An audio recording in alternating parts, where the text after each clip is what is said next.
Belize, land of the sand and sea, land of the coconut tree. I love me sweet Belize, land of the isles and keys, land of the barrier reef. I love me sweet Belize.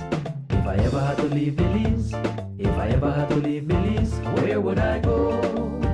Where would I go? Where would I spread my bed? Where would I lay my head? Nobody know, nobody know. If I ever had to leave me home, no other place me ever roam could be like Belize, be like Belize. Sweet Belize, land of the sand and sea, land of the coconut tree. I love me sweet Belize, land of the isles and keys, land of the barrier reef. I love me sweet Belize. Creole and Garifuna.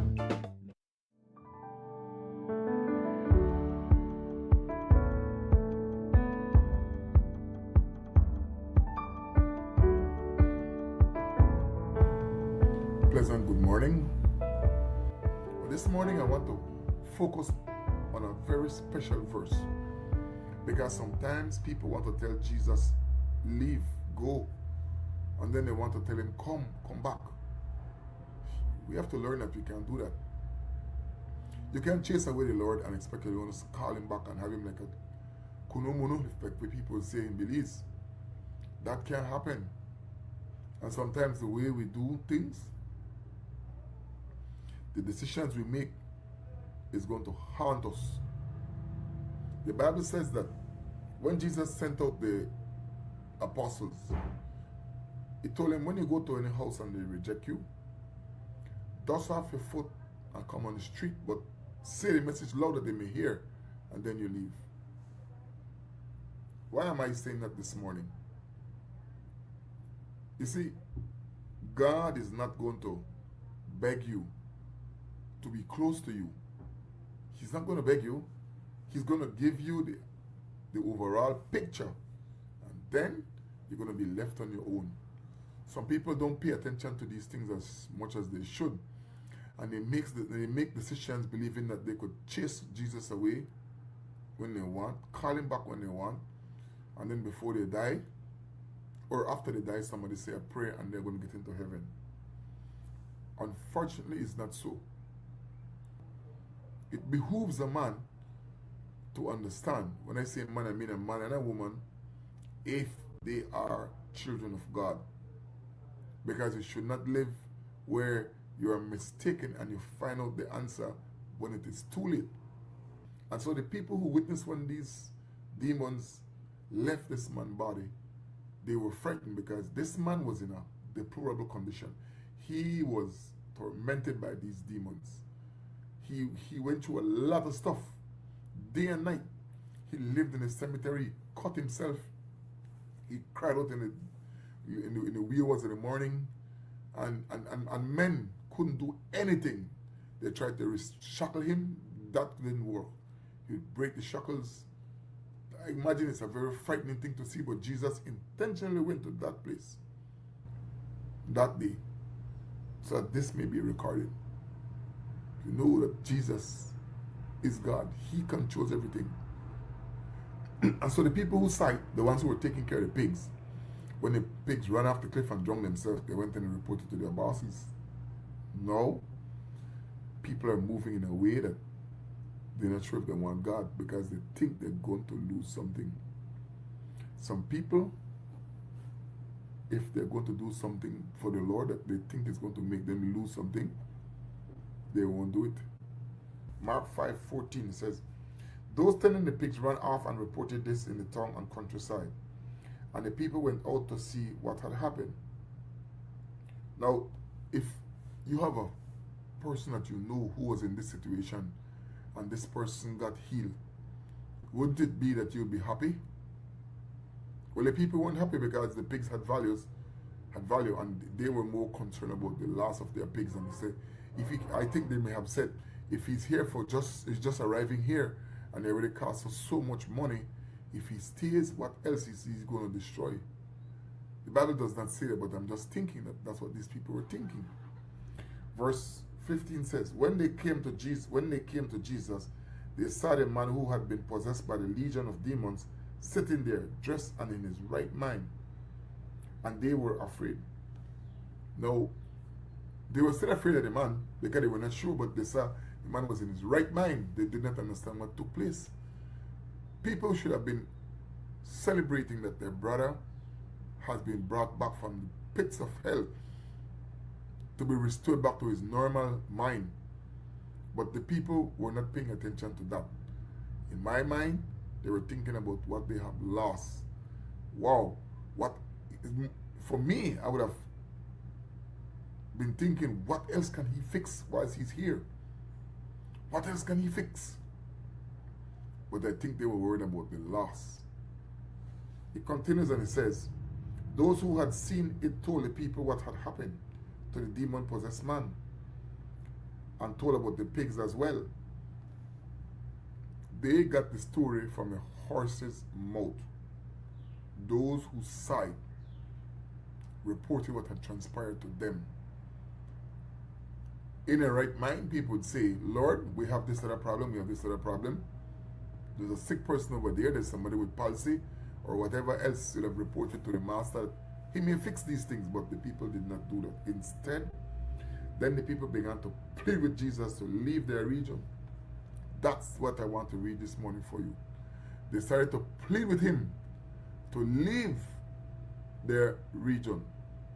Many people, by a lifestyle that they live, that's why the Bible says that the reason why somebody does not want to come to the Lord is because they have darkness in their hearts.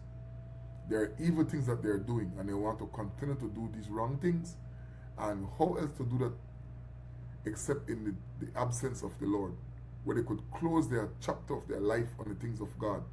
So depending on what they're doing, they open and close that door to allow Jesus to come out or to send him away. These people in this documented evidence story said that these people pleaded with him to leave. They begged him to leave. Wow. But I want you to watch what happens. It said, as Jesus was getting into the boat, the man who had been demon-possessed begged to go with him. They plead, and he left. That's what I want you to see this morning. If you ask God to leave, he will leave. Let him. Jesus did not let him, but said, go home to your family and tell them how much the Lord has done for you. So the man is pleading. The one who got help is pleading with the Lord. He wants to go with God. He wants to go with God. It's like the lady with the alabaster jar who got fixed up by Jesus Christ. Jesus is saying to this man, go and tell your family. Go and tell the people what great thing God has done for you. Nobody will be able to deny what they're seeing, what this man says, because they saw his condition prior to that.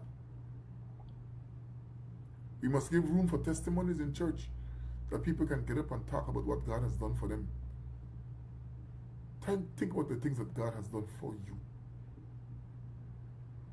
And I reiterate and close by saying, if you don't want to hear the thing from God, he's going to make sure that you get to hear and close that chapter.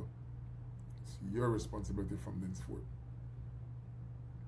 The Brother Fem say, die if you want. Jesus never forced you.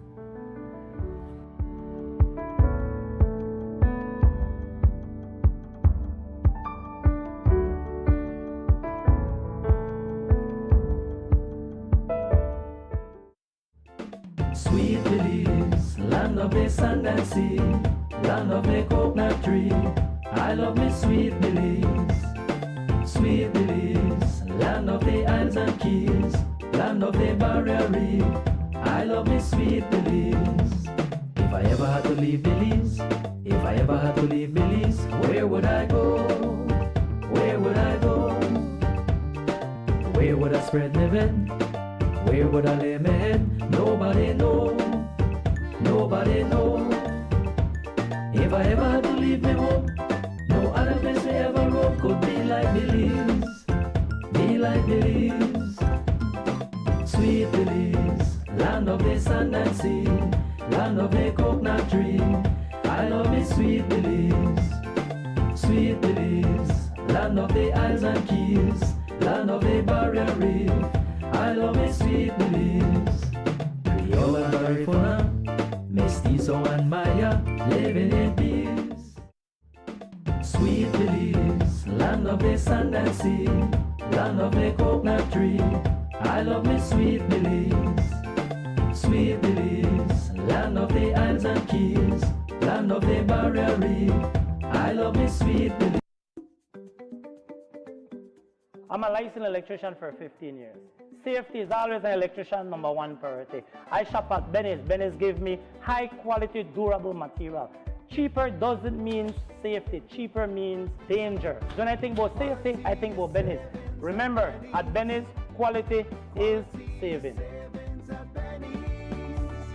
Best for you and best for me. At Benny's, it's the quality. Benny's, quality and saving. See you at the store. Wake up! Wake up! Now which cheese you think you may eat all the while? Gaio cheese with the blue rooster on the label is the traditional and the real deal. The original Dutch, redback or hard cheese in a Belize. Be aware. Check your label and make sure it is in English and for the Belize market. Gaio cheese with the blue rooster. The real deal. Gaia Edam Dutch cheese, aged and tropicalized, the best formula for the Belize market. Distributed by Santiago Castillo Limited. There have been a lot of questions about what the proposed broadcasting bill could mean for online content creators. So, here are answers to some of the most frequently asked questions. You create content online. You post videos, go live, work with brands, and maybe even get paid for advertising or sponsorships. But does getting paid for your content mean you now need a broadcasting license? The short answer is not automatically. There are specific requirements that determine whether you're considered a national online broadcaster under the proposed law. First, do you fall under the definition? You may be considered a national online broadcaster if all of these apply. 1. You control the broadcast. 2. You broadcast exclusively online. 3. Your broadcasts are mainly directed to Belize. And 4. Your advertising or sponsorship revenue comes predominantly from Belizean citizens. If all 4 apply, you may fall within the National Online Broadcaster category. So, if all 4 apply to me, does that mean I need a license? Not necessarily. If you fall within the category, the proposed framework provides for exemptions where the regulations allow. So, you may still qualify for an exemption. What determines an exemption? When developing exemption rules, the BBA will consider how much you earn or benefit, including revenue or other business benefits from your broadcasts. They will also consider how often you broadcast, including how frequently and how many broadcasts you make. Another factor is how big your audience is, based on your average or highest audience size. And they'll consider who can watch, including whether your broadcasts are open to the public in Belize or limited to a particular group. Other relevant public interest factors may also be considered. So here's the bottom line. Getting paid to create content does not automatically mean you need a license. So it started off like any other summer day in Belize. I decided to go down to Builders Hardware since I heard they had 25% off on summer outdoor products. I got a couple of items, a chair, a grill, a cooler, and I got carried away, but the prices were so good. But anyways, I might have gotten comfortable, maybe too comfortable. Then I saw the news, man, the hurricane season was not playing with me. But thank God Builders also had 25% off hurricane preparedness items as well. Flashlights, batteries, sealant, first aid kits, everything I need. And guess what? My grill survived. Life moves fast. Your connection should keep up. Need more credit? More data? A flex bundle that fits your lifestyle? With Smart Prepaid, they're a prepaid option for every lifestyle and budget, making it easy to stay connected wherever you are. Because with Smart Prepaid, you can connect on your terms. Purchase credit, data, flex bundles, prepaid plans, and all your favorite prepaid services at any smart agent, smart showroom, or simply dial *100 key. No stress, no waiting, just fast, easy, convenient ways to stay connected every day. Smart Prepaid. Connect on your terms.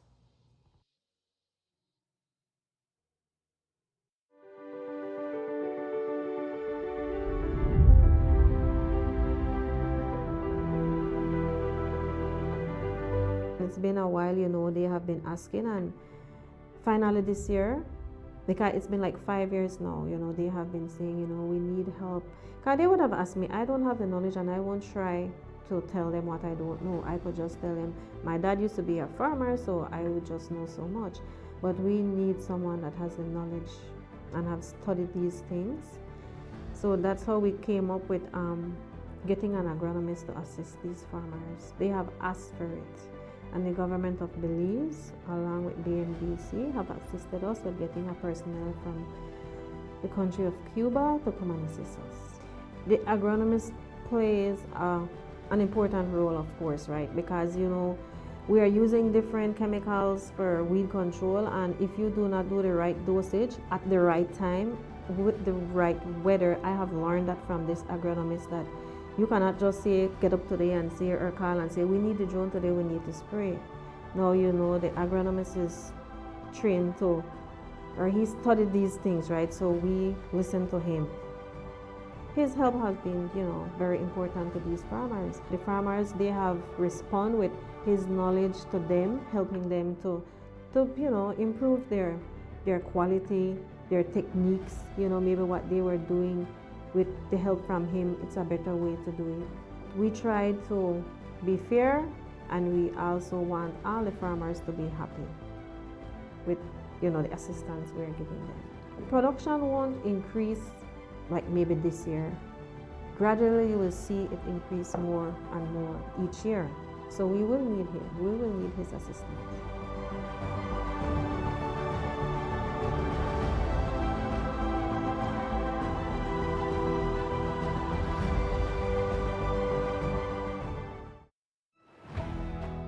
Welcome to the William David Fonseca Parking Facility, your modern solution for safe and convenient parking in downtown Belize City.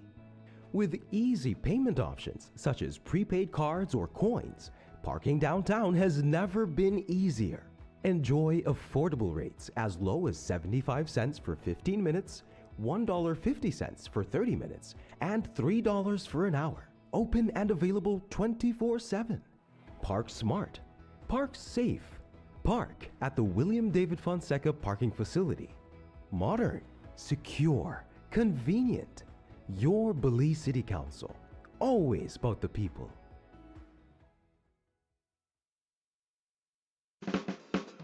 Give me the real milk, the number one milk, Dano milk, then of Dano milk.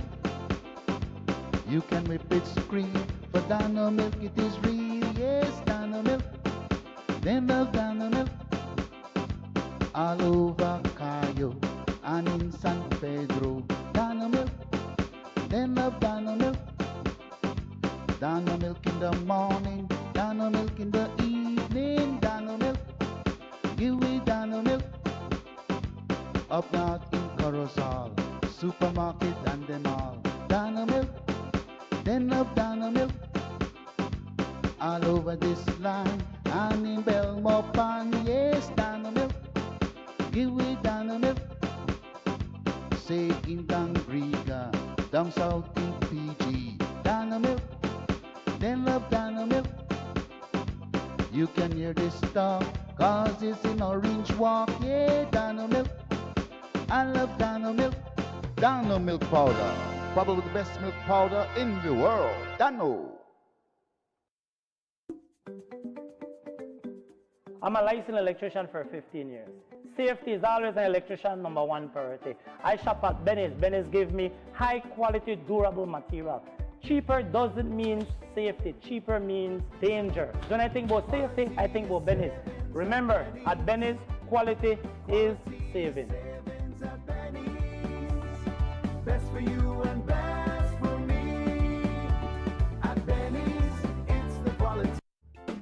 Sweet Belize, land of the sand and sea, land of the coconut tree.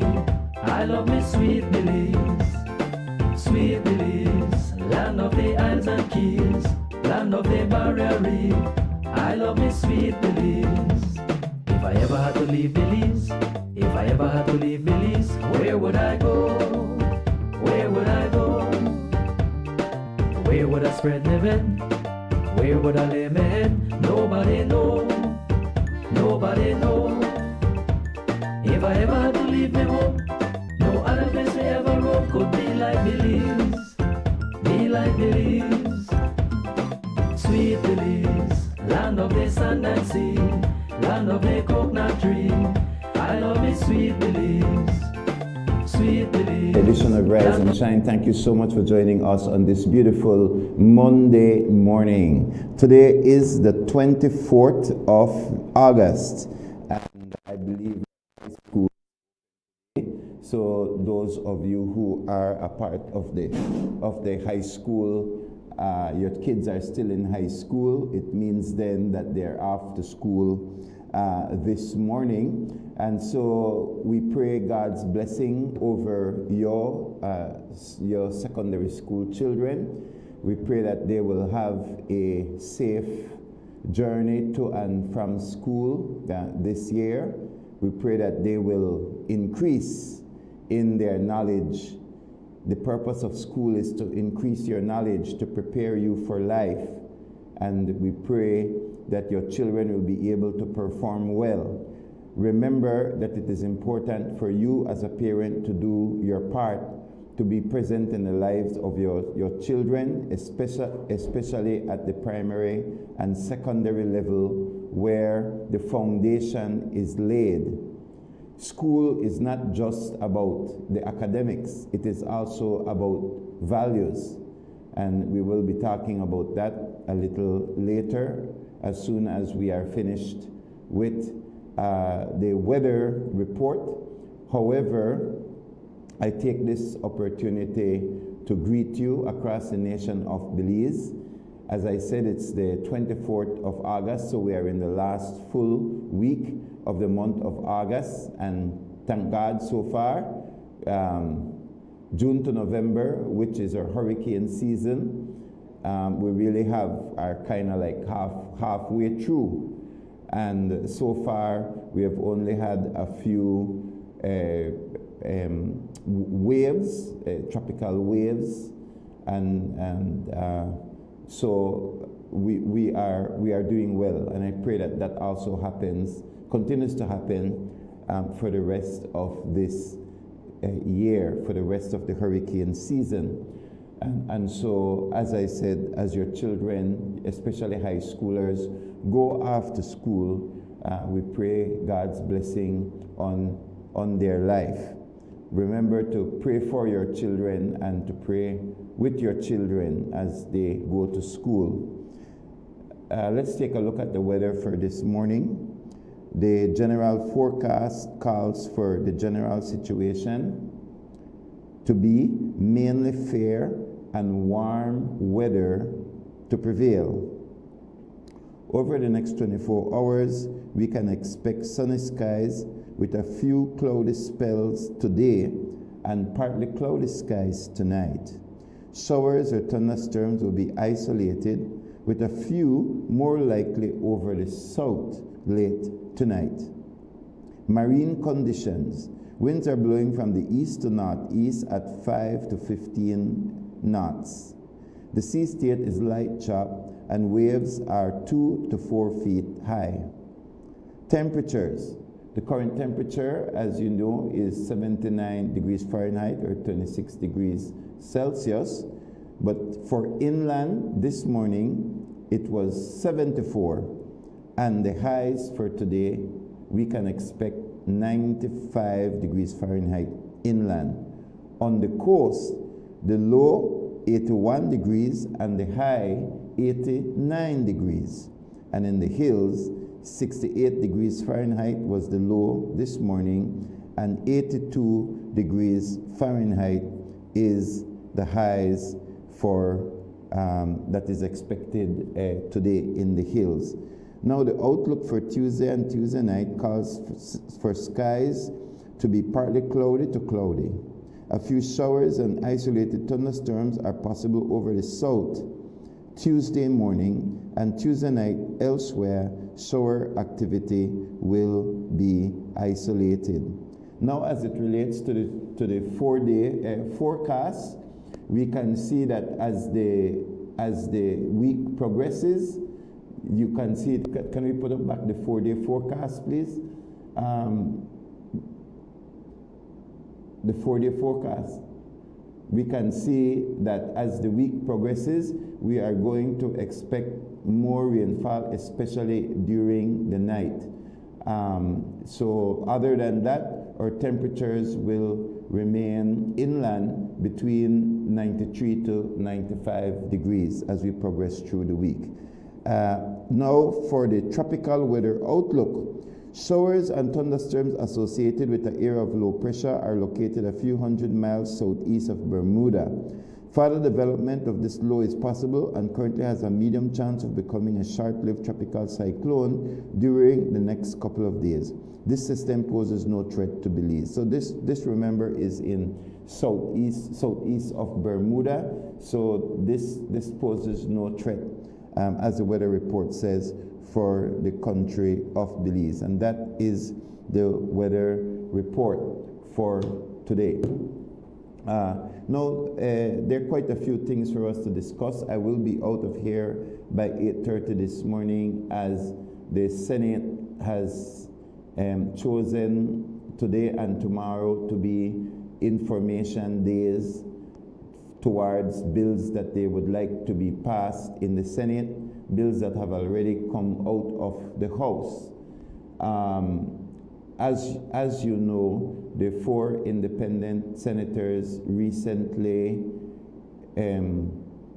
lent their voice to the escalating problem occurring between SMART and Telemedia, where BTL was interested in purchasing SMART.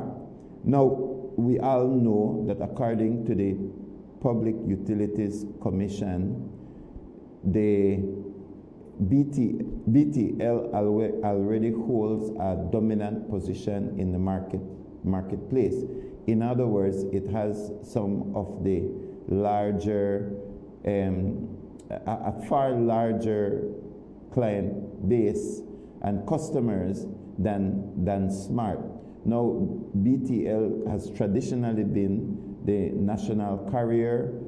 It was at one time the only carrier until Intelco came in, which failed, and then SMART came in, which they are claiming that they are doing very well. But there are more customers in the Telemedia system than in the SMART system, but there is an interconnection so that whichever communication company you use, you are still able to enjoy talking between SMART and Telemedia. Now, Telemedia has a dominant place in the market, in the share of the market, but it wanted to move to the place where it become a monopoly. And this is something that most Belizeans were against, are against, and it appeared that the outcry from Belizean people was not being heard. And so we are at a place where the social partners have come together and have made certain demands. Late last week, there was a press conference by the NTUCB, which is the umbrella union for the different unions that exist within the country, and the government was given 90 days within which to make certain concessions. Those concessions, just based on the interviews with Prime Minister Briceño, it sounds as if they are not going to be agreed to, at least at this stage. So we will be monitoring that here on Rise and Shine and at Plus TV. But those demands, I would say, are made by the NTUCB with the go ahead, with the acceptance of these conditions by the other social partners. So members of NIAB, which is the National Evangelical Association of Belize, were present at that press conference. They were not at the head table, but they were present. And so were the members from the BNN, which is the Belize network of NGOs, were also present to show solidarity and support. And then, of course, the Chamber of Commerce has also agreed to those conditions. So how we move forward in this matter is going to determine how we respond, because something wrong happened and there were players who were pushing, I would say, pushing the country to the brink. So to simply just walk away and say, oh, everything is okay now because the government says that it will not move forward, I think is insufficient, because the Public Utilities Commission is the body, it is the institution that is legally mandated to regulate the space, the telecommunication space, and they have been totally quiet. In my opinion, they have not carried out their duty to the Belizean people in something that took the nation almost to the brink of chaos, because the country was getting ready to have protests and demonstrations, and we don't know where that would lead. And so though the government, or the cabinet I should say, has backed off, I think that the demands, at least what we have placed in writing as 4 independent senators, need to hold weight, so that we can use this opportunity to improve how we are governed. The Social Security Board and the Investment Board, the appointments demonstrate that a majority of the votes are very closely tied to government position. And then we look over at the PUC, and it appears that practically every single seat on the PUC is also tied directly to government. So we do not see where the members of the board of the PUC can have some form of independence, or where their technical skill and knowledge and expertise can be applied independently from the government position. In other words, there are too many people in these boards, which includes the BTL board, that are just flag wavers, and they are just rubber stamp for anything that the power within the cabinet and the power within the executive and the power within the political party decides. And that is not how a democracy operates. That believes that government is to act for and on behalf of the people of Belize. So you should not have where the people are actually taken to the brink, where the people will have to demonstrate some kind of power to show the government of the day that what they are doing is wrong. And it's as if they have lined up the cards in such a way that anything that they want could be pushed through unless the people stand up. And that is no way to govern a nation in peace. And so I think that these 3 bodies need to be looked at to have the structure in place where the decisions that are made can be made purely from a technical, economic, and professional position, rather than a political one. And so I think that what played out does not bode well for the democracy or for the best interests of the Belizean people. And so I am told that the amount of bills that are piling up at the Senate is at least 17, and if you include other papers and maybe treaties or agreements and supplementaries, it may be double that some are claiming that the Senate is slowing down the work of the legislature. But I see it differently. I see it differently, Belize, because if I use the most recent bill that was passed, I remained in the House, in the Senate, and I added my vote to that of the government to pass the OSH bill, which is the Occupational Safety and Hazard Bill. The OSH bill is a classic example of the system not working, because you have a bill that is sitting there for 17 years and was dormant under the United Democratic Party, was when they were in government, was picked up back by the People's United Party administration. They said that from 2023 to 2025, they went back into consultation. So when you hear that a bill goes into consultation, you would expect that everyone and every organization and even the general public would have an opportunity to see the bill, critique the bill, see what parts of the bill are plausible, are beneficial, and what parts they do not like.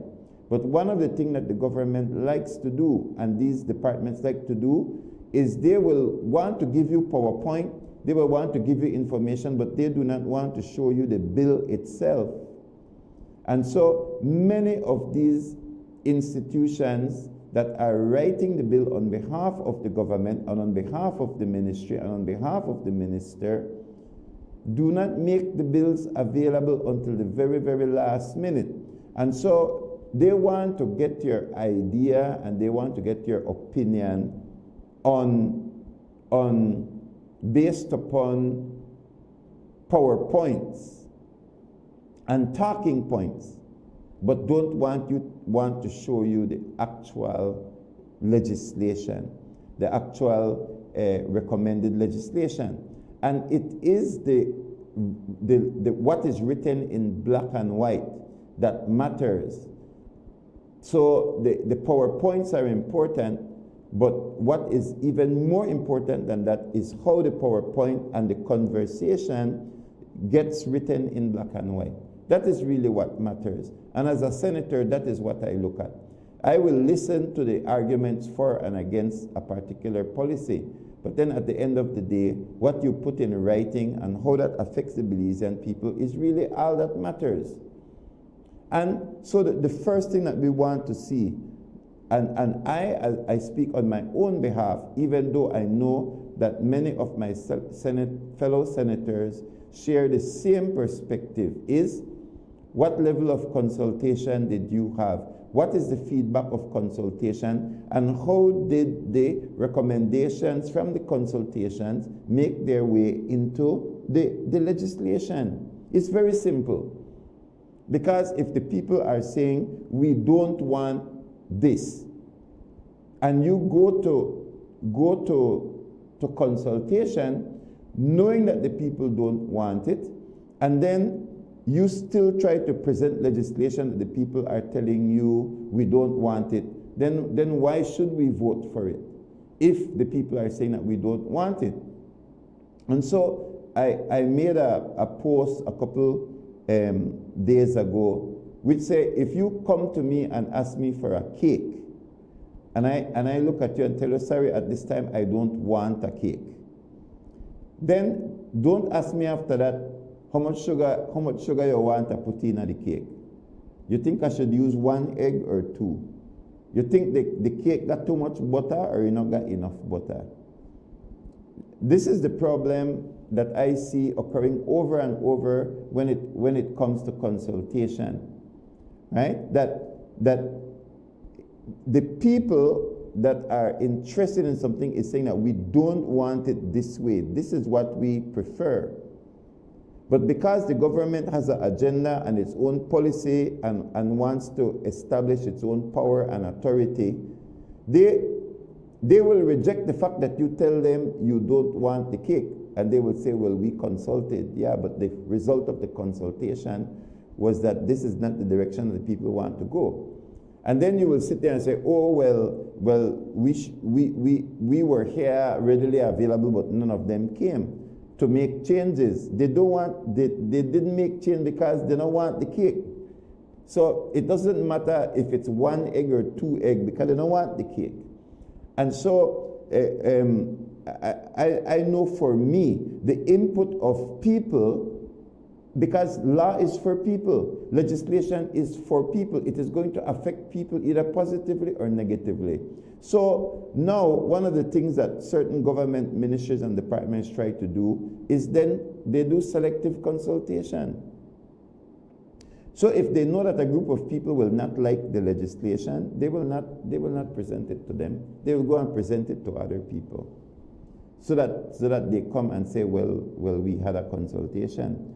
I have been to several consultations regarding the Ministry of Education's latest legislation and policy, where those around the table have overwhelmingly said repeatedly, we do not want certain things. So the first thing I'm going to do when I receive the bill is I'm going to look to see if what the people said they don't want is still in there. It's very simple. For me, it is very, very simple. If the people said they didn't want it, what is it still doing there? What is it still doing there? If your job is to legislate for and on behalf of the people, and the people are saying we don't want it like that. And so those things are very close to my own heart when I review legislation. And so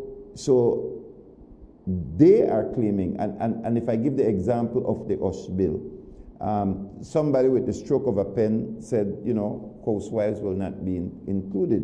And I could understand why, because the house or the home is a private space. And so you have this tension between the fact that you have a worker in the home and workers need protection, and the tension on the other side, which dictates that those who own the home want the home to be a private space where government is not interfering. So then you will have consultations where a group of people are saying we don't want government in the home, and another group that are saying the workers in the home need protection. And so how you work that out in law, that has to be worked out in law where the worker is satisfactorily covered while the homeowner and the family is satisfactorily or satisfied that the home is not being invaded by the government. And so there has to be that balancing act. So not everybody will get everything, but you have to get something, at least your major concerns addressed and dealt with. So in the case of OSH, the technical staff that came in to do that bill at the level of Senate, they made 17 changes to the bill and 46 pending changes. 46 pending changes. Now, how does the process of any legislation, what is the process? Number one, maybe you start with a problem or the fact that you need to review legislation. You create the changes that you want, either at the department level or at the authority level. Then the next step is to take it to consultation. You take it to consultation with the relevant organizations that will be affected positively or negatively. You have to do consultation. Then you have to make changes based on those consultations. You have to make changes based upon those consultations. And then after you make those changes, you have to go back to consultation to ensure that bill has in it what the people are requesting. That's when a white paper is written with the rationale, and that white paper goes to cabinet. Some people take it to cabinet even before they begin consultation or begin to make changes, where they get the approval of cabinet. But somewhere along the line, even before the bill comes to cabinet, it is brought to cabinet first in some form, either as a policy or requesting permission to proceed with changes in the legislation. So these things may occur even before the public knows that changes are beginning to take place in legislation or new legislation is being drafted. But right after those the drafting takes place, sometimes even before or after it goes to consultation, it goes to the Attorney General's office, where the legal drafters then begin to frame the legislation in a way that it can pass through the House and the Senate. So you have that level of legal expertise that is looking at it, and it may from there go back to the ministry, department, or authority, where after the final consultation is made, it then goes to cabinet for a green light. There are times when cabinet accepts it. There are times when cabinet says, hey, certain things are missing, it needs to go back. So that process occurs before it even is approved by Senate, by cabinet, and it is ready to go into the House. When it goes into the House, it has its own process. First reading, then it goes to committee.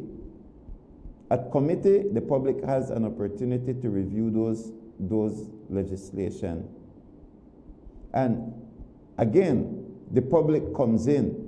When the public comes in, most of the time the people who come in are those who are very concerned about that piece of legislation and they want changes made to it, or they're there to say, we like this bill, we would like it to move forward.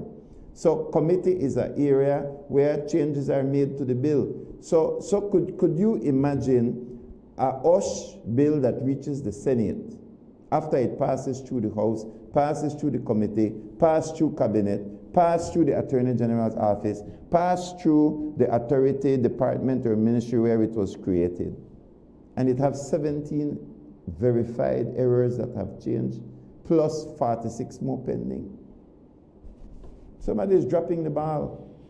Somebody is dropping the ball. And so there's a lot, in my opinion, there's a lot of debate that is taking place in the lower house, but the debate is not happening on the legislation. It's happening on the white paper, if at all, where a minister gets up and reads a speech about what all a law is going to do, but the law may not even necessarily do that. The law may do a lot of different things because of the technical staff all the way at the bottom trying to drive their own agenda instead of the will of the people. So a lot of the things that are passed in the lower house are not read by the lower house. I'm going to repeat that again. A lot of legislation that is passed by the lower house, they are not read by the lower house. They are read at the upper house in the Senate. Because we don't have information sessions like what is going to happen today and tomorrow, where we go through the bill one item at a time. And to be honest, I don't really care who gets vexed. I don't really care who gets vexed that the bill is taking long to pass through the Senate. Because it's not like the bill is sitting there getting cobweb. We are going through them item at a time. Item at a time. That's why I don't care. Because work which should have been done in the lower house is not being done. And when I say lower house, I mean House of Representative. Everybody, a lot of people watch House of Representative. Then a lot of people watch Senate, because it's not a show. It's not a show. And so these area representatives, they love the show. And they stand up and make lots of huge speeches, but they are not addressing the items that are written in the legislation. They are not. And so what do we end up with? We end up with the work being done in the Senate. So if the work had properly been done in the consultations, and if the work had been properly done in the ministry, and if the work had been properly done in the lower house, and in particular in committee, then it would not create the backlog that is currently at the Senate. That's my opinion.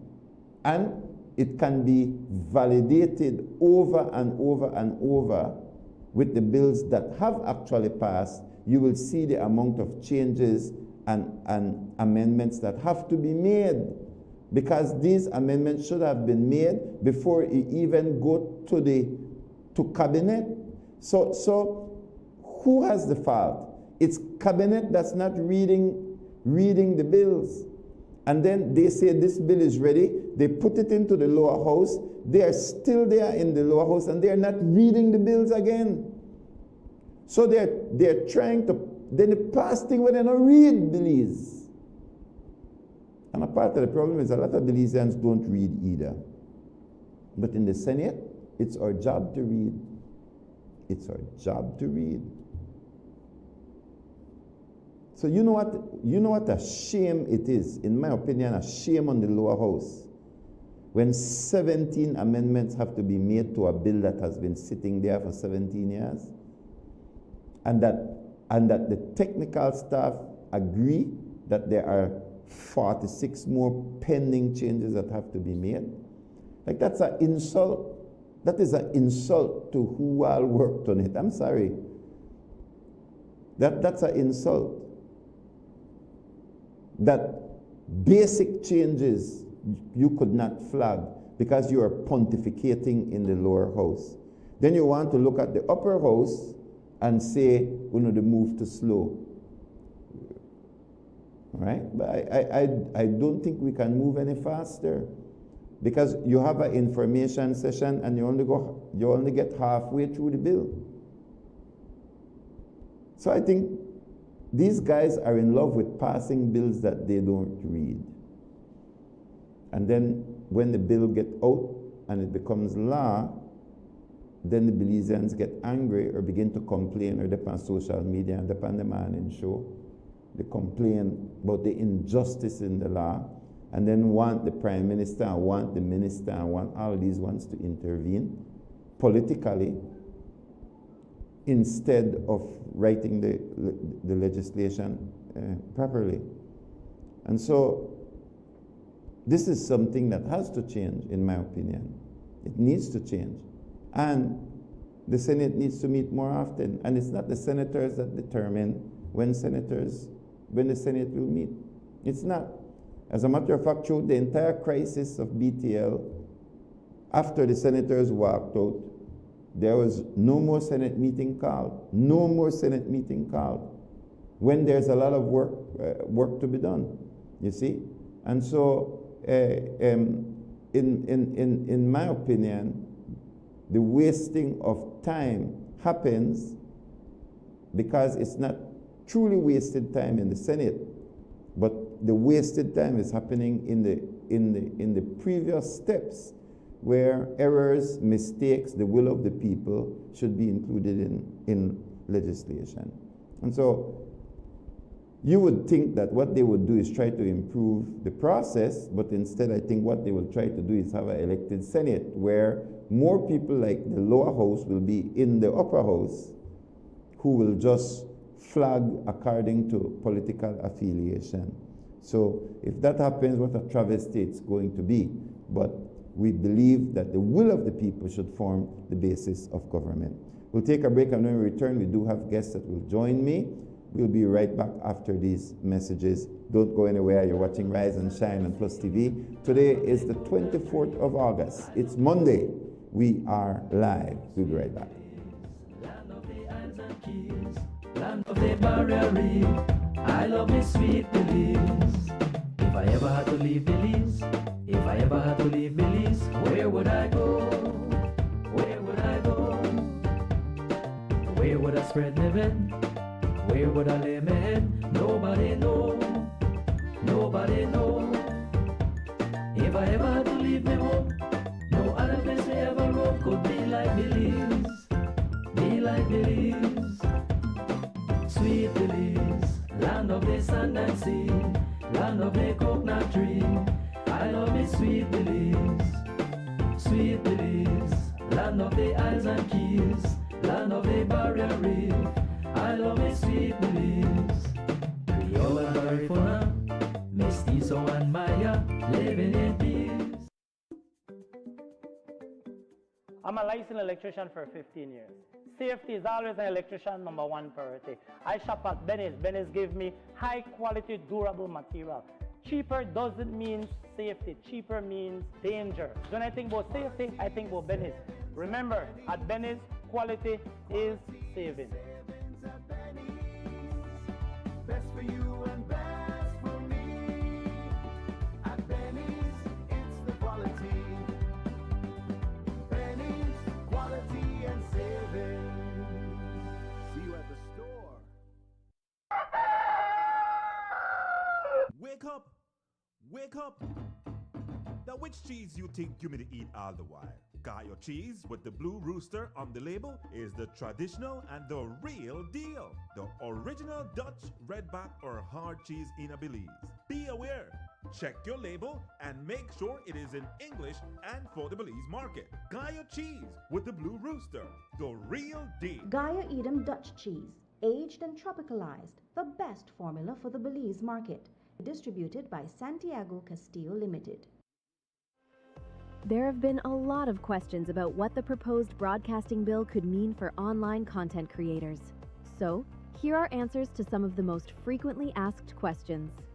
You create content online. You post videos, go live, work with brands, and maybe even get paid for advertising or sponsorships. But does getting paid for your content mean you now need a broadcasting license? The short answer is not automatically. There are specific requirements that determine whether you're considered a national online broadcaster under the proposed law.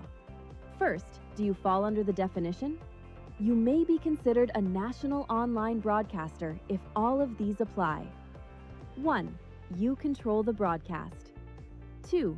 You broadcast exclusively online. 3. Your broadcasts are mainly directed to Belize. And 4. Your advertising or sponsorship revenue comes predominantly from Belizean citizens. If all 4 apply, you may fall within the National Online Broadcaster category. So, if all 4 apply to me, does that mean I need a license? Not necessarily. If you fall within the category, the proposed framework provides for exemptions where the regulations allow. So, you may still qualify for an exemption. What determines an exemption? When developing exemption rules, the BBA will consider how much you earn or benefit, including revenue or other business benefits from your broadcasts. They will also consider how often you broadcast, including how frequently and how many broadcasts you make. Another factor is how big your audience is, based on your average or highest audience size. And they'll consider who can watch, including whether your broadcasts are open to the public in Belize or limited to a particular group. Other relevant public interest factors may also be considered. So here's the bottom line. Getting paid to create content does not automatically mean you need a license. So it started off like any other summer day in Belize. I decided to go down to Builders Hardware since I heard they had 25% off on summer outdoor products. I got a couple of items, a chair, a grill, a cooler, and I got carried away, but the prices were so good. But anyways, I might have gotten comfortable maybe too comfortable. Then I saw the news, man, the hurricane season was not playing with me. But thank God builders also had 25% off hurricane preparedness items as well. Flashlights, batteries, sealant, first aid kits, everything I need. And guess what? My grill survived. Life moves fast. Your connection should keep up. Need more credit? More data? A flex bundle that fits your lifestyle? With Smart Prepaid, they're a prepaid option for every lifestyle and budget, making it easy to stay connected wherever you are. Because with Smart Prepaid, you can connect on your terms. Purchase credit, data, flex bundles, prepaid plans, and all your favorite prepaid services at any Smart agent, Smart showroom, or simply dial *100 key. No stress, no waiting, just fast, easy, convenient ways to stay connected every day. Smart Prepaid. Connect on your terms.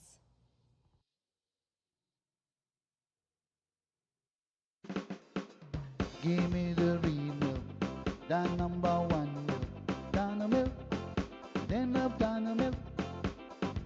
You can whip its cream, but Dano milk it is real, yes, Dano milk, then love Dano milk. All over Cayo and in San Pedro, Dano milk, then love Dano milk. Dano milk in the morning, Dano milk in the evening, Dano milk.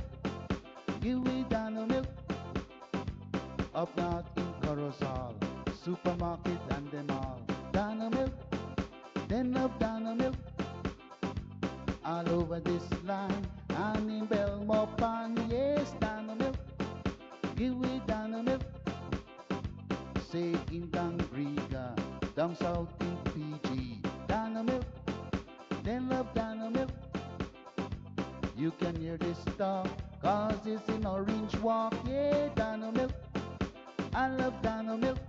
Dano milk powder, probably the best milk powder in the world. Dano. Sweet Belize, land of the sand and sea, land of the coconut tree. I love me Sweet Belize. Sweet Belize, land of the islands and keys, land of the barrier reef. I love me Sweet Belize. If I ever had to leave Belize, if I ever had to leave Belize, where would I go? Where would I go?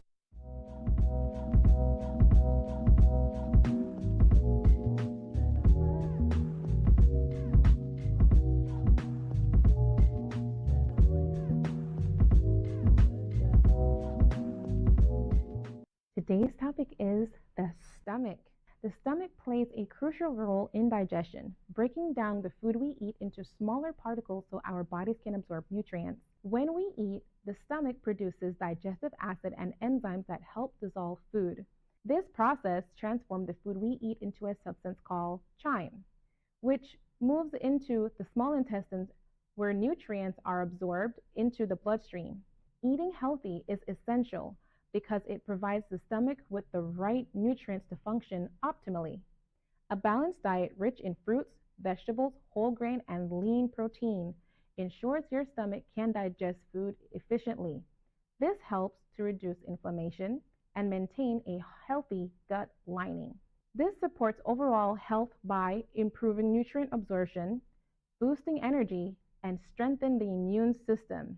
Eating well helps your stomach to stay in tip-top shape, which will benefit you your entire life. My name is Madeline Tucker, your medical scientist, here with your 60 Second of Health.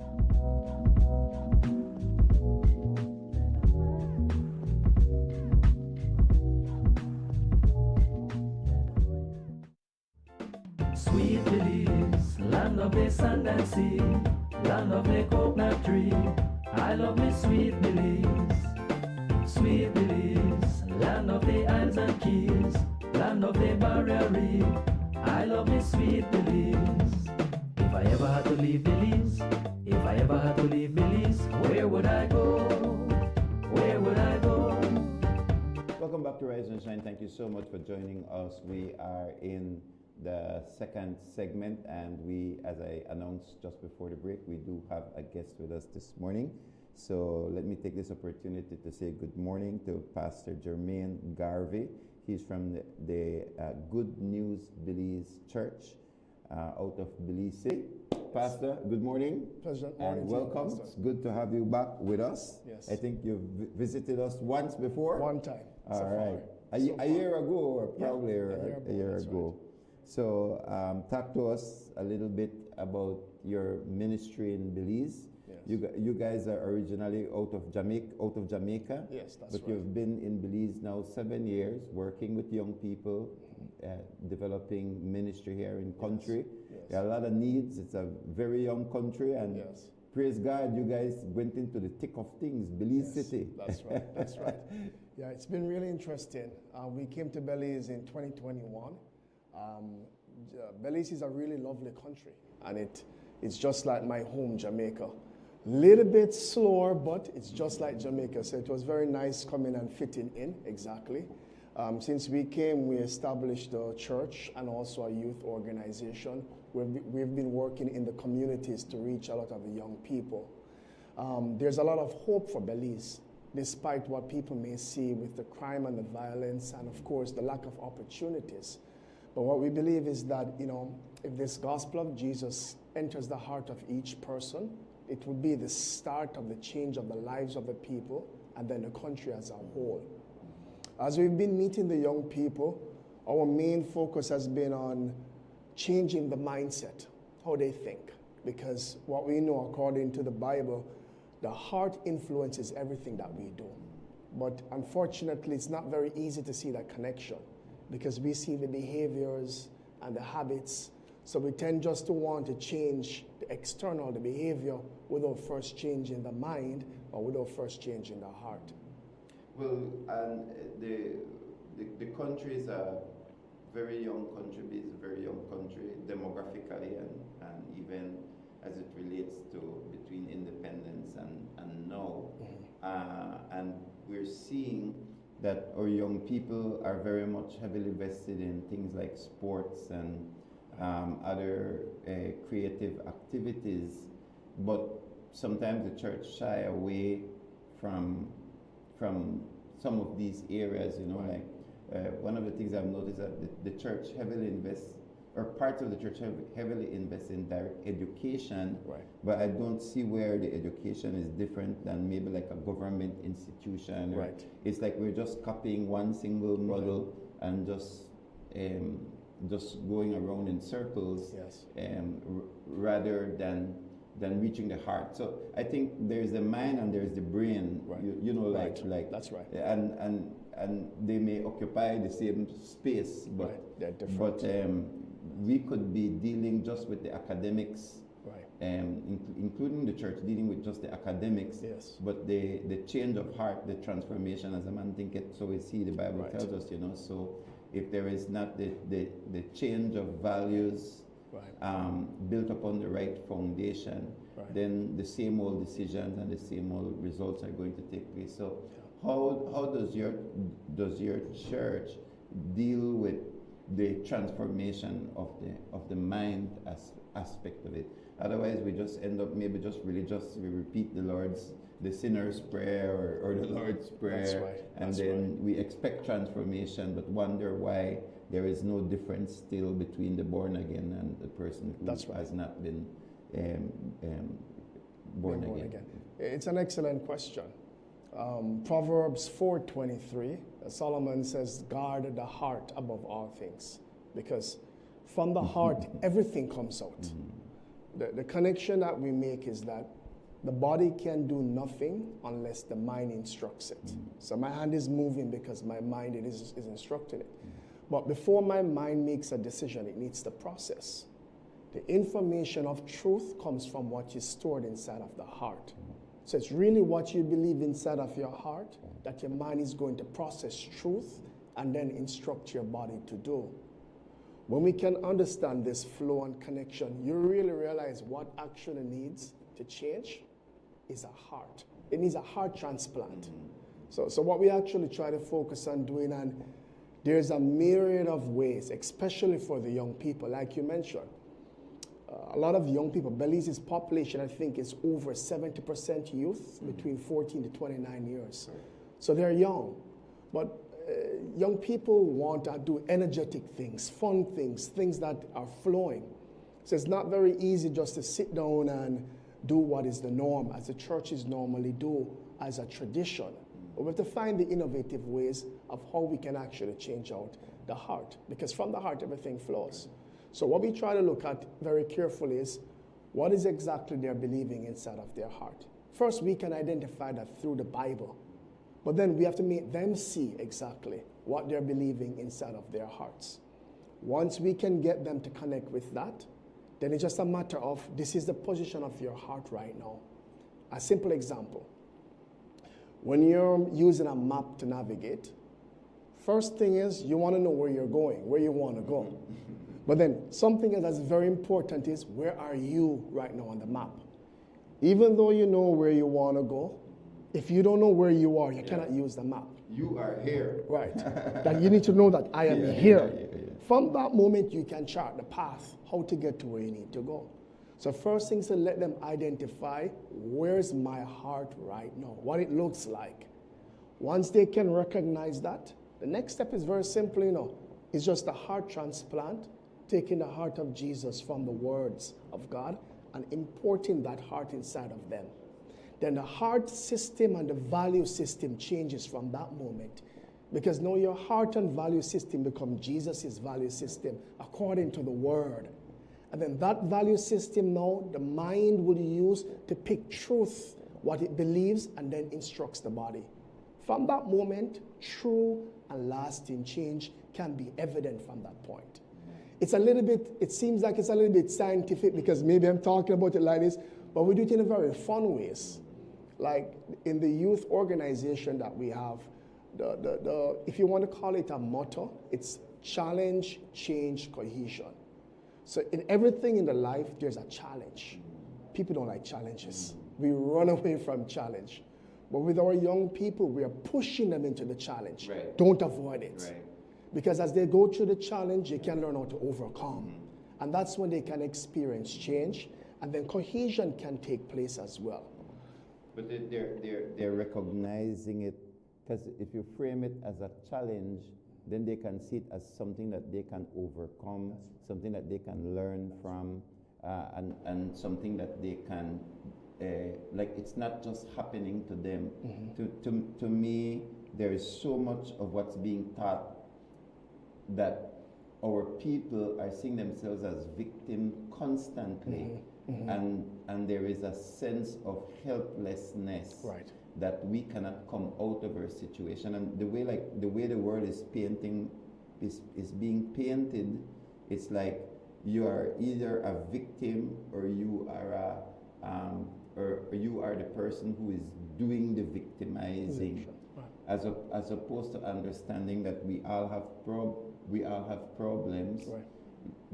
As I put it, we don't live in Eden, we do food in Eden. That's we're in the wilderness. That's right. And the wilderness has difficulties, yes. But through these difficulties we can grow. Amen. And so I like what you're saying, that these things it starts out as a challenge, right. rather than the system got me down, and then the system is this big unknown thing, right. And then so many people just give up. Right. If we see it as a challenge, then the second stage you said is change. Change. Yes. In other words, the person recognizes that we have what it takes. Yeah. Yeah. There's not a powerlessness. Right. And then the third part is cohesion. Right. What does that signify? Right. So you mentioned something that is spot on, very, very spot on. Many times we think that we're the only persons going through this, the only person going through this. Mm-hmm. This is a problem, and unfortunately, I'm the one in it, and I'm the victim. Mm-hmm. But that's not true. Exactly. It's just a narrow perspective. In all our programs that we do, one of the things that we recognize, sometimes we need to take people out of the current environment and expose them to something much bigger, much wider. If it is possible, I want to take a lot of the Belize youth outside of the context of Belize to let them see a wider world. Not that Belize is less than any other country, that's not what I'm saying. But there's a much bigger, wider world in different contexts that they've not yet seen. If they can see that, hope can enter inside of their heart. Oh, this is not all there is. Right. Even though right now I'm in this community and it's not good, it doesn't mean it will always be this way. Jamaica, I'm from Jamaica, so we have, I'm still trying to find the common word that is used here in Belize. Maybe you can help me with this. In Jamaica, we call it ghetto.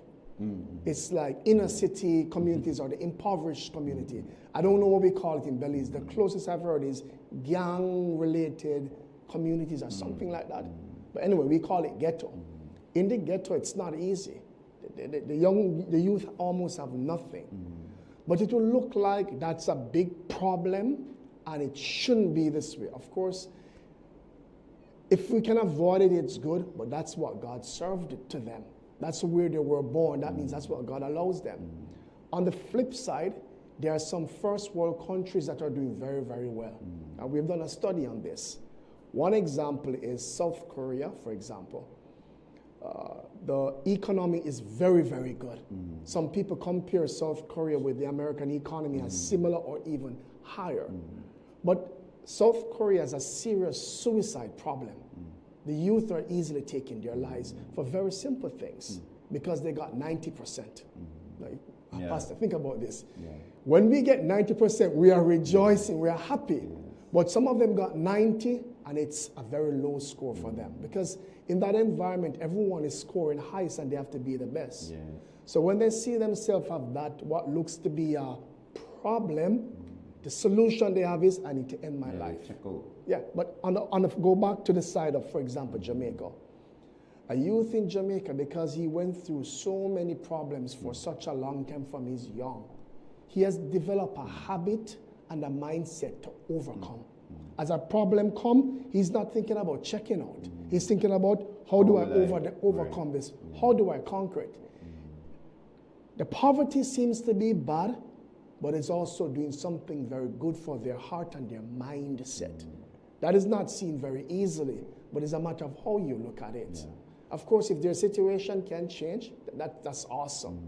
But if this is where what God has dished out to them right now, then let us see how we can use this according to what God has allowed us.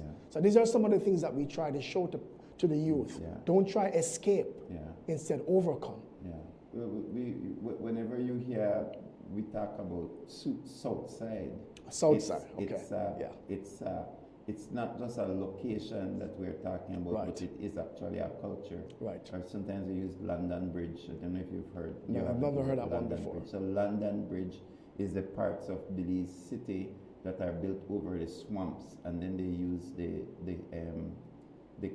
crates, the pallets. So they use the pallets to pad up. To pad up to form bridges that walk through. So it speaks to a culture, and it's so easy for helplessness and hopelessness, especially if what is being taught is not that you can overcome these challenges through Christ, but that like you become a product of your surrounding. So there's just hopelessness as opposed to hope, and we know that Christ brings hope, but there is work to be done as well too. That's right. And so, like for us, I've said we pastor outside of Belize City. We pastor outside of Belize City, and so every single area, the challenges are different. The challenges are different. But it's not only the young people that need to be given exposure. Sometimes as leaders ourselves, we need to see what's working in other areas.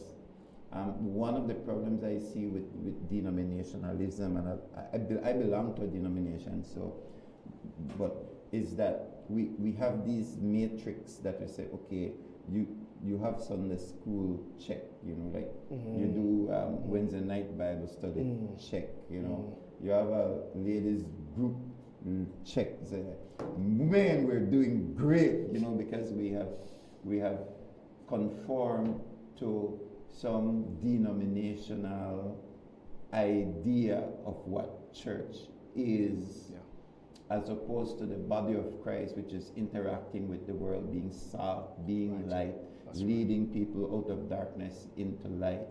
And so we do need to.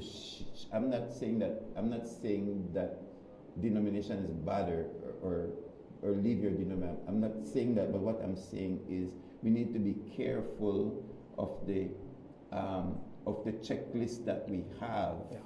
That we are not engaging culture, engaging country, engaging the needs, and I believe that needs are there too, so that the kingdom of God can be expressed. You know, like the drought of Elijah. That drought, it taught him a lesson too. The provision of God. That's right. Then the widow. So like, in the midst of that difficulty, lessons were learned, and God was glorified. So, but because our leaders are not exposed to so many things that we learn, because whenever you're interacting with human beings, you're learning. You should be learning things, and there are people all over the world that are learning things. That exposure is necessary to expand your horizons, so that when you come back into the same problem, you can adapt solutions that may have been 20 years old in another location that you didn't know. And that's why I think the leadership conferences, etc. We were at a leadership conference just this Saturday in Belize City, and it's always amazing that the number of people that you would want to gain that experience don't come. You know, sometimes the people who need it the most miss it. But I know my friend Frederico, Pastor Frederico Lord, I think he's preparing to go on this next conference, right? Pastor Frederick, not Frederico, is it? Frederick, not Frederico. Yes. Frederico is somebody else. Yes. But there's an annual conference. We had talked about it last year. Yes. And you're here again promoting it, and we need to talk about that. Yes. Because these are some of the ways that our pastors and leaders can get that additional exposure. Yes. Can get that opportunity to rub shoulders with, meet with, pray with, create relationships with other pastors in other countries and from other denominations and groups, so that best practices can be implemented faster than reinventing the wheel. So talk to us a little bit about that conference and this year, and how pastors and leaders can plug in. Yeah, so it's the conference is being held in Jamaica. It is the Christian Leaders Fellowship Caribbean Conference. Normally we have a world conference in the US that brings leaders from across the world. But this conference next month is focused on the Christian leaders in the Caribbean context. September 14 to 16 in Kingston, Jamaica. The Christian Leaders Fellowship, CLF for short, it is a movement that is doing something very unique. As you mentioned earlier, many times we can be trapped or fall into just a denomination and religion. But the CLF is allowing the Christian leaders to be able to be gathered despite their different denominations and doctrinal differences. It's allowing them to put those things aside just for a moment, and then finding the ways where the Christian leaders can unite to spread the gospel more across the spaces that God has placed them in to serve the gospel. So we found that many Christian leaders are being empowered, enriched, becoming connected. We don't know everything. I don't know everything. You don't know everything. Another person doesn't know everything. But as we get the chance to be able to come together and learn from each other, then we're able to, the way I like to describe it is like going to a supermarket and there are things to pick from on the shelf. Oh, I like this. I take it and put it into the basket. I like this thing. I take it and put it into the basket. And then I can check out and take it home, and whatever I want to use, I use. It's just like that. We're able to pull on the knowledge and the wisdom of some of these Christian leaders who have found something that is working by the grace of God and the wisdom that God gave them. And then when they get those things, they can go back home and try it in their ministries. So we really want to reach out to the Christian leaders, the pastors, ministers, elders, deacons, or even just a regular born-again Christian who has a heart for the gospel, to let them know what this conference entails and how it can be personally beneficial to them. I noticed that a part of the promotion, you have the tabernacle experience there. Yes. I think that's something that's very unique. Yes. Most of the time, if we do talk about the tabernacle or the temple, well, maybe we might watch a little video or something like that. But that looks to me like a full setup where people are able to walk. It's actually a life-size tabernacle. When I read the tabernacle encounter, tabernacle from Exodus 25, long time ago, I was really bored because it became confusing. I saw a lot of measurements, this amount of cubits by this amount of cubits, and what kind of material, like acacia wood. And it was like confusing and just useless in terms of information. But later on, God gave the wisdom. We recognized that actually the whole tabernacle, it's a foreshadow of Jesus Christ. Absolutely. Everything. From you walking through the east gate. So we actually made life-size instruments. Life-size, the real size. And we have set it up just like when you walk through the east gate, you encounter the altar of burnt offering with the four horns of the altar, where the Hebrews took the offering for washing of their sins. And then the water laver in front, entering into the holy place for the showbread and the golden lampstand, and then the altar of incense, and then you enter into the most holy place for the Ark of the Covenant. But you know, even what's really interesting, from that time, God was actually proclaiming Jesus. That's right. Because even the layout of each of the instruments, altar of burnt offering, water laver, showbread, candlestick, altar of incense, Ark of the Covenant. It's in a cross. The layout is in the form of a cross when you look at it. Amazing. You know, that's why Moses was told that he was to build exactly according to specifications. Right. The tabernacle in heaven, the tabernacle on earth. That's right. So that's a great experience. It's going to be a great experience.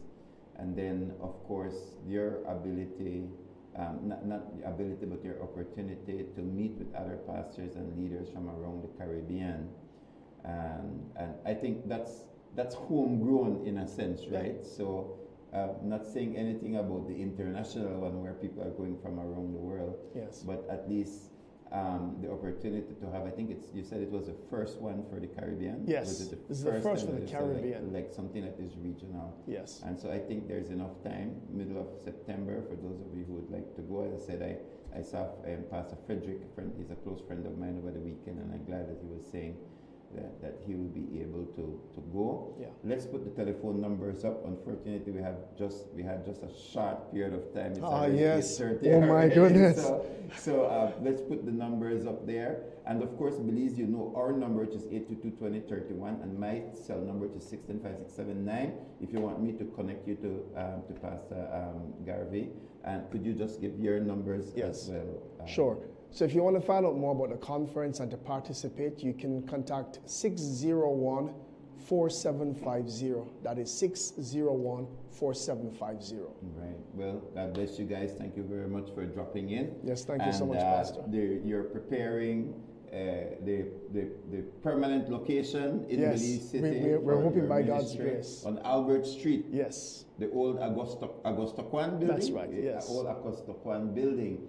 And that's going to be a place where young people, not just young people, but at least primarily one of the ministries that you have for young people, that they'll be able to really get the help that they need. So I'm looking forward to that. Trust that we can cover the opening by the at grace the right of God. time. And may God continue to bless your ministry.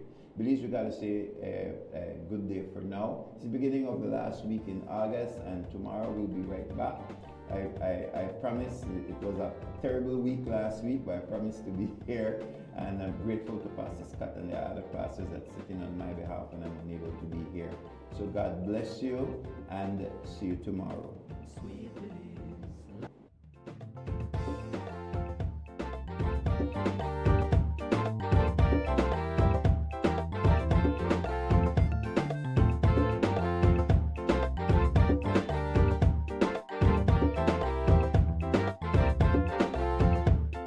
Sweet Belize, land of the sand and sea, land of the coconut tree. I love me sweet Belize, sweet Belize, land of the isles and keys, land of the barrier reef. I love me sweet Belize. I'm a licensed electrician for 15 years. Safety is always an electrician #1 priority. I shop at Benny's. Benny's give me high quality, durable material. Cheaper doesn't mean safety. Cheaper means danger. When I think about safety, I think about Benny's. Remember, at Benny's, quality is saving. Best for you and best for me. At Benny's, it's the quality. Benny's, quality and saving. See you at the store. Wake up! Wake up! Now, which cheese you think you may eat all the while? Gaio cheese with the blue rooster on the label is the traditional and the real deal. The original Dutch, redback or hard cheese in a Belize. Be aware. Check your label and make sure it is in English and for the Belize market. Gaia cheese with the blue rooster. The real deal. Gaia Edam Dutch cheese, aged and tropicalized, the best formula for the Belize market. Distributed by Santiago Castillo Limited. There have been a lot of questions about